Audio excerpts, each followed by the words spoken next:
property, freehold, leasehold. Freehold in perpetuity. Leasehold, 99 years, 60 years, okay, and there is a restriction, interest. You need to get consent. So if you buy property and if you want to quickly move in, leasehold property is not something that you can get quick enough because you need to get consent. With the change of government right now, usually you can get consent within a month and a half, but with the change, nobody knows. So usually we put that for 90 days. What happens is when you sign, and it's a conditional agreement, these 90 days, the money will be parked with the vendor solicitors, if you are the purchaser. It will be parked with them as stakeholder. There is the issue with when you have an agent, the agent will hold the money. If the whole thing is called off, this money will be refunded back. If you are the purchaser, it will be refunded back to you.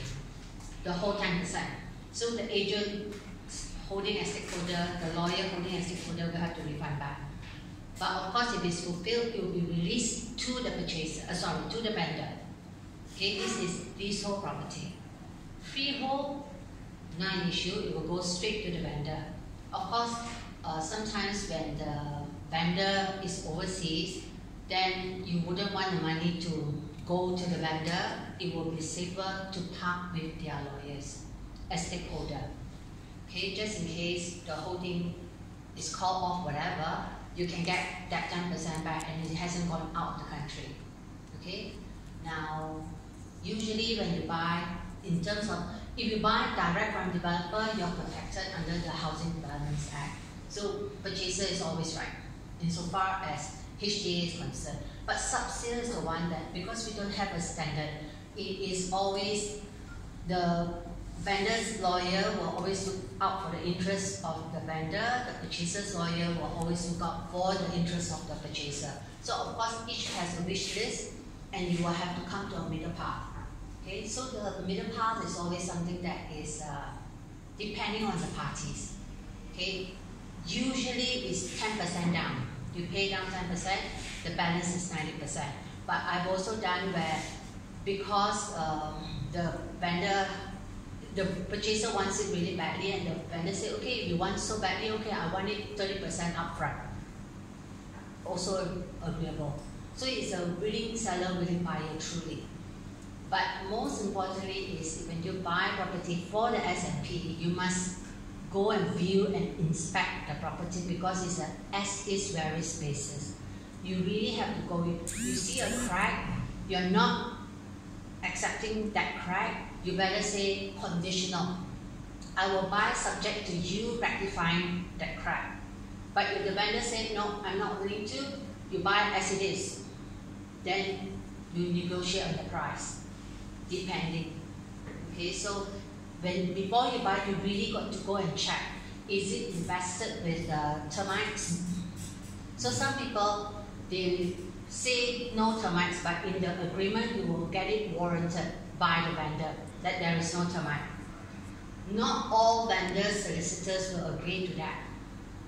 So it's something that you really have to go and scrutinize.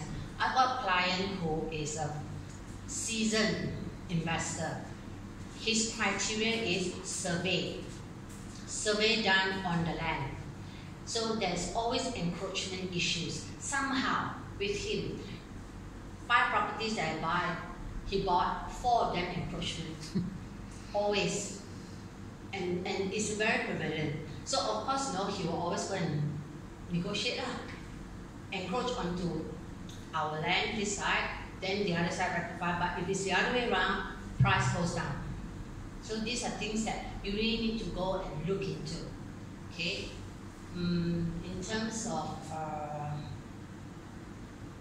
financing, your lawyer delayed the matter insofar as the parties are concerned, is your problem. So you really need to ensure that the lawyers get things moving, get things done. Financing, your financier, vendors, financier, purchasers, financier. Vendor only wants money. Purchaser only wants the house.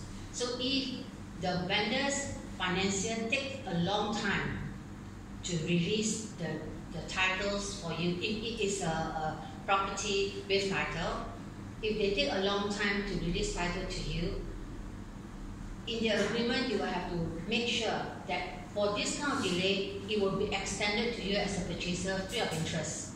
So if they take 2 months to release title to you, you then extend your completion date for 2 months. That is something that you really need to look into.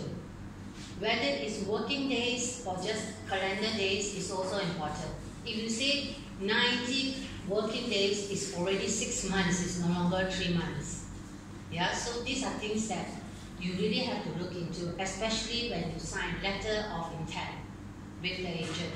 So the agent has to ensure that, you know, is it working days? Is it calendar days? It makes a lot of difference. Okay, so if there's a delay on the vendor's financier, extend it to you. But if there's a delay on your financier as a purchaser, as far as vendor is concerned, he doesn't care. He just wants money. Whether it comes up from your own pocket or comes up from the bank, as far as he's concerned, you have to pay interest. If it goes past 3 months, completion usually is 90 days or 3 months. If it goes past, it will be automatically extended for 1 month, but it's with interest running. And if you go beyond that, they have a right to say, I don't want to sell anymore.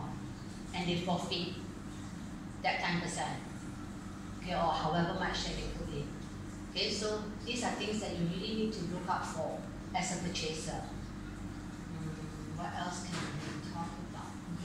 Without title. If you buy property without title, again it's going to be a conditional one because you have to depend on the developer to do the necessary confirmation. So we usually say 60 days. But if the developer is liquidated already, then you have issues. It will take a much longer time. So when you want to buy a property, like Andrew was saying, you need to know your developer. You've got to go there and see, especially without title. You really need to go and see for yourself how they manage the entire building. Okay, so when you have confirmations by developer, of course, 60 days is more than sufficient if the developer is efficient. Not efficient, also an issue. So, but usually we'll put that 60 days to get developer's confirmation. What else? Well, I think so far as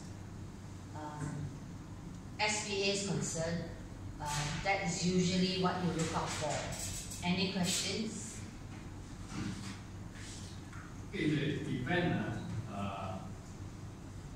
the buyer says, okay, let's say you get consent from the land office, right? Yeah. In case of this whole property. Yes. And he takes a unusually long time to get disclosed. Yes. First scenario, he requests for a interest-bearing delay, like it means that if you delay in completion, you charge him interest. What if he uses this as a ploy to continue to delay? Because the 8% of the S&P